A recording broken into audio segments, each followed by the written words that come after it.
So there are two main things which are happening, and happening within the next month, maybe just a touch more, and that is moving house. We currently live with my wife's parents.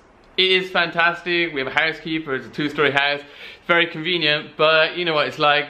It's never like living by yourself, is it? It's always living in the shadow of somebody else's parents. As much as my wife's in-laws are absolutely fantastic, it's gonna be awesome just to have our own space. The other thing which is happening is I am changing job, and it's a bit of a ball ache, I gotta be honest. I have to do a whole bunch of things like change my current working visa, the thing which allows me to stay in the damn country, from one company to the next, which means all sorts of red tape and paperwork, which at the minute is really annoying.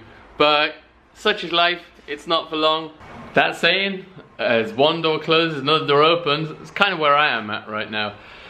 Today, as you can see if you look around, everything is covered in plastic here, and that's because this is my new house. And I say new, but I bought this house like maybe 2.5 years ago, like literally just before I got married, because if you don't know, if you don't live in China, when you get married to a Chinese girl, one of the requirements is to have a house, to buy a house, because it's like their way of saying that you're serious about providing for the future. So anyway, I bought the house. It's not like in England where they build a house and they sell it. Here they sold all the houses and they sold an idea and then they built it all. So it took a few years of building it.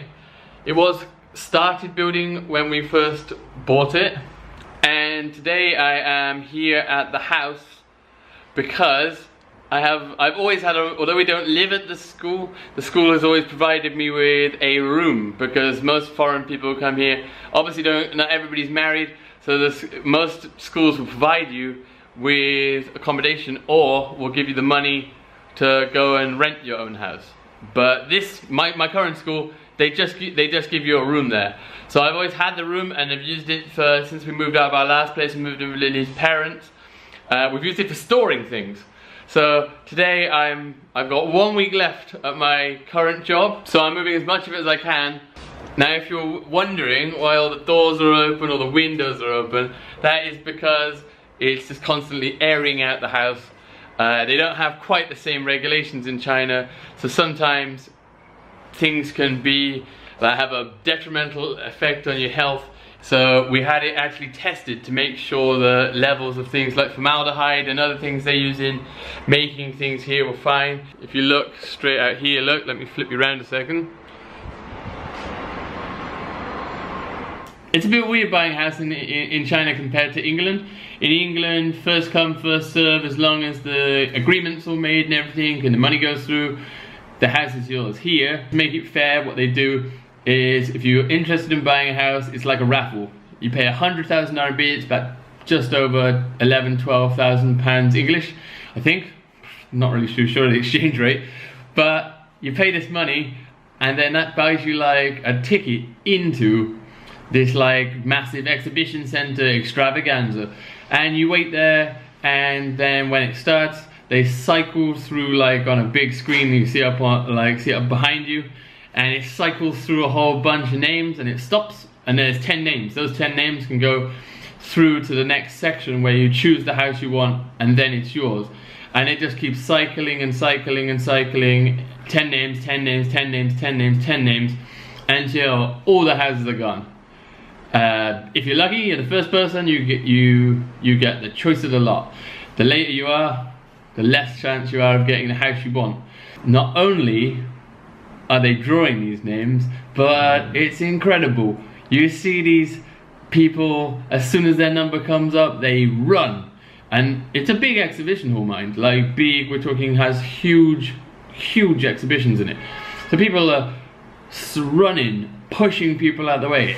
Bah, elbow, shove, get out of the way, jumping over stuff. It's like, it's almost like watching like WWE wrestling or something, but actually in real life.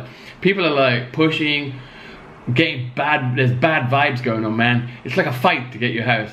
It's just insane. I wish I'd taken a camera and videoed it, but at the time I was so intent on just focusing on getting the house I wanted. I didn't do any pushing, man. Not me. No pushing. I did do some fast walking / running at some point. Moving all this stuff today has kind of just brought it all, made it a lot more real that in a week's time I'm leaving my job, which is good because I'll get to spend some time with my son, make some more videos, maybe go do a little bit of traveling, who knows.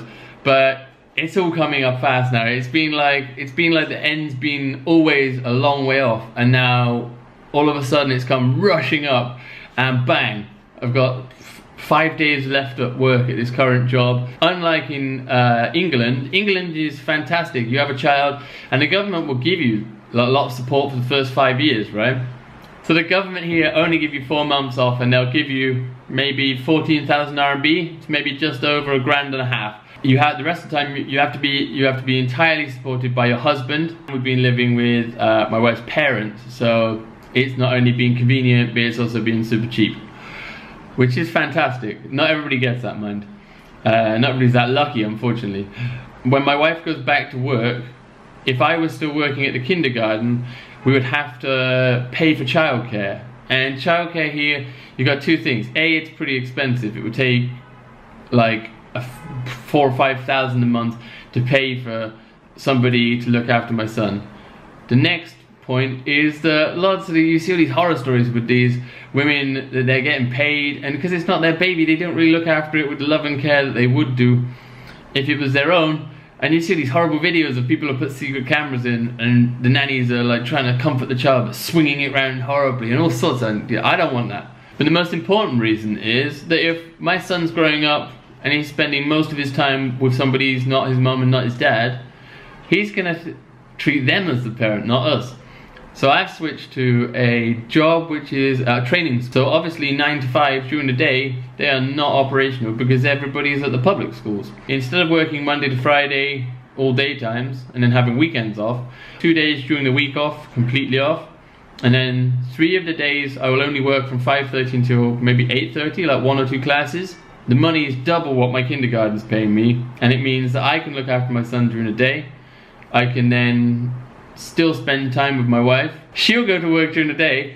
When she comes back, I'll go for a few hours and then come back. I don't get back too late. We can still spend time together. Long story short, it fits a lot better, and it means no paying for childcare, no weird people looking after my son. He gets both parents' experience, and the money is great. Right, gotta fly. Catch you guys later.